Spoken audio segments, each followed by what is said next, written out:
ओम शांति। ओम शांति। ओम शांति। सुनते हैं आज का पुरुषार्थ। टाइटल है संपूर्णता की ओर।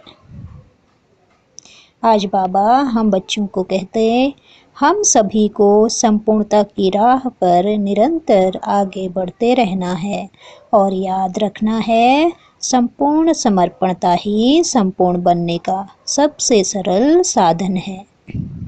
संपूर्ण समर्पणता ही संपूर्ण बनने का सबसे सरल साधन है। जब मनुष्य स्वयं को संपूर्ण समर्पित कर देता है, जब वो कह देता है कि बाबा मेरा सब कुछ तेरा, तो बाबा भी कहता है कि तुमने मुझे अपना सब कुछ दे दिया तो मैं भी तुम्हें अपना सब कुछ देता हूँ। बच्चे, स्वर्ग की बादशाही तुमको अर्पित है। तो बाबा कहते हैं, जब हम बाबा को सब कुछ समर्पण कर देते हैं, संपूर्ण समर्पित हो जाते हैं, तो फिर बाबा भी कहते हैं कि मेरा सब कुछ भी तेरा है, तो स्वर्ग की बादशाही भी तुमको अर्पित करता हूँ। तो देख लें हम तो बाबा को क्या देते हैं। तो हम स्वयं ही ये बात देखें, विचार करें कि हम बाबा को क्या दे रहे हैं। हमारे पास है भी क्या, है ना? टूटा फूटा तन है, बिगड़ा हुआ मन है, कागजों का धन है, छोटी छोटी और चीज़ें हैं। तो कुछ भी ऐसा नहीं है जो वर्थ पाउंड हो, सब वर्थ नॉट अ पेनी है।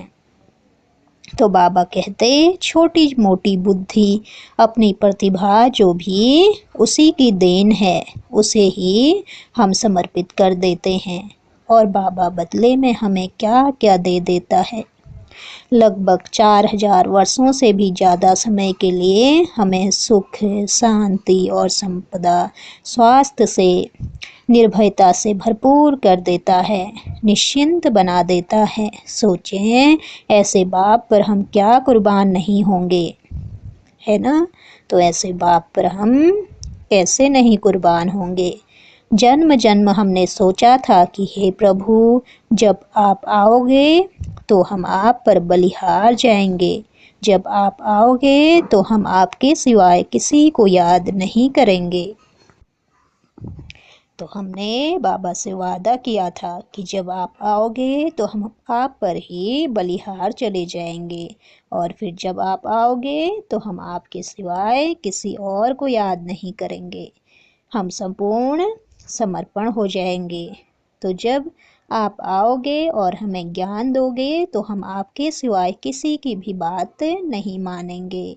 अब बाबा याद दिलाते हैं, बच्चे वो अपना वायदा पूरा करो, मैं आ गया हूँ, मुझ पर बलिहार चढ़ जाओ तो तुम बलवान बन जाओगे।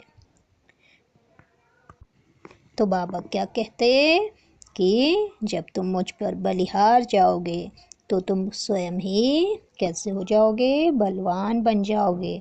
मुझ पर बलि चढ़ जाओ तो मैं भी तुम पर संपूर्ण बलि चढ़ा दूंगा, तुम पर सब कुछ बलि चढ़ा दूंगा, मेरी सारी शक्तियाँ भी तुम पर बलिहार कर दूंगा, अपना सारा ज्ञान, शांति, सारी पवित्रता तुम सब पर, सब कुछ तुम पर बलिहार कर दूंगा। बाबा सागर ही नहीं है, लेकिन क्या हैं, महासागर हैं, महान ज्ञान का सागर, महान शांति का सागर। वो हमें सब कुछ देने आ गया है, तो हम उससे लेते चलें। तो एक है समर्पण भाव, दूसरा क्या है, दूसरा हमें बहुत ध्यान देना है, यह योग युक्त भोजन बनाने का और योग युक्त होकर भोजन खाने का, अर्थात बाबा की याद में ही हम भोजन बनाएं और बाबा की याद में ही बाबा को अर्पण करते हुए भोजन खाएं। योग युक्त भोजन जब हमें मिलने लगता है तो हमारी बुद्धि श्रेष्ठ हो जाती है, हमारे अनेक विकर्म नष्ट होने लगते हैं, हमारा हृदय पवित्र होने लगता है, शुद्ध होने लगता है, आत्मा पावन होती है और सेवाओं में भी बहुत वृद्धि होती है। इसलिए जो भोजन बनाएं वह योग युक्त होकर बनाएं, स्वदर्शन चक्रधारी होकर बनाएं, स्वमान में स्थित होकर बहुत प्यार से बाबा को समर्पित करते हुए बनाएं। तो कैसे? बाबा की याद में रहते हुए स्वदर्शन चक्रधारी स्वदर्शन चक्र को फिराते हुए और स्वमान में श्रेष्ठ से श्रेष्ठ स्वमान को लेकर उसमें स्थित होते हुए बाबा को बहुत ही प्यार से समर्पित करते हुए भोजन को बनाएं कि बाबा हम यह भोजन आपके लिए बना रहे हैं। तो जो भी इस भोजन को खाएगा उसका बहुत ज़्यादा कल्याण हो जाएगा, उसकी बुद्धि शुद्ध हो जाएगी, उसके विकार भी नष्ट होने लगेंगी। मैं परम पवित्र आत्मा हूँ। विशेष रूप से इसको बार बार याद करते हुए पवित्र भोजन बनाएंगे। तो किसको याद करना है? मैं परम पवित्र आत्मा हूँ। अपने पवित्र स्वरूप को सामने लाना है, क्योंकि हम आत्माएं अपने मूल स्वरूप में, हमारा स्वधर्म ही पवित्रता है। तो बाबा कहते तो यह ब्राह्मणों का परम कर्तव्य है कि वह पवित्र भोजन ही एक दूसरे को खिलाएं और खाएं। साथ में जब हम भोजन खाते हैं तो हमें भी अधिक से अधिक योग युक्त होकर खाना चाहिए।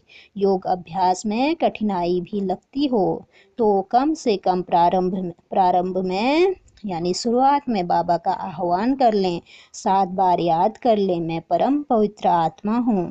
प्रकृति को भी धन्यवाद दें, उन सबको भी धन्यवाद दें जिन्होंने यह अन्न हम तक पहुंचाया है। फिर बाबा को याद करें, भोजन करें। हो सके तो एक एक पीस बाबा को याद करते रहें।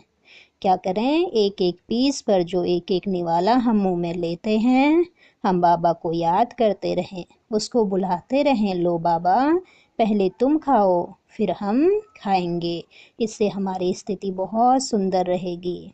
तो यह हमारी स्थिति को बहुत ही सुंदर बनाएगा। तो आज हम क्या करेंगे? आज हम सारे समय, सारा दिन और आज ही नहीं हमेशा ही हम यह करेंगे। हम बहुत अच्छे स्वमान में रहेंगे। मैं बाबा के नैनों का नूर हूँ। बाबा मुझे बहुत प्यार करते हैं। भगवान का प्यार मुझे इस जीवन में मिला तो जन्म जन्म सबका प्यार मिलता रहेगा। तो क्या होगा? जब भगवान का प्यार मुझे इस जीवन में मिला है तो जीवन हर जन्म मुझे प्यार मिलता ही रहेगा सबका। यह हमारे अंदर निश्चय है, निश्चय रहना भी चाहिए। तो बाबा कहते और साथ में अभ्यास भी करेंगे, मैं फरिश्ता हूँ, पवित्रता का फरिश्ता, इस संपूर्ण प्रकृति का मालिक हूँ। मेरे अंग अंग से पवित्रता की सफ़ेद किरणें, गोल्डन किरणें चारों ओर फैल रही हैं। तो हम क्या देखेंगे? अपने को एक फरिश्ता रूप में। कैसा फरिश्ता? पवित्रता का फरिश्ता हूँ मैं। संपूर्ण प्रकृति का मैं मालिक हूँ। मेरे अंग अंग से पवित्रता की सफ़ेद गोल्डन किरणें चारों ओर फैल रही हैं। ऐसा हम हर 1 घंटे में 2 बार, हर बार 1 मिनट अभ्यास करेंगे तो प्रकृति को भी हमारे वाइब्रेशन जाएंगे और इससे प्रकृति हमें बहुत सुख प्रदान करेगी।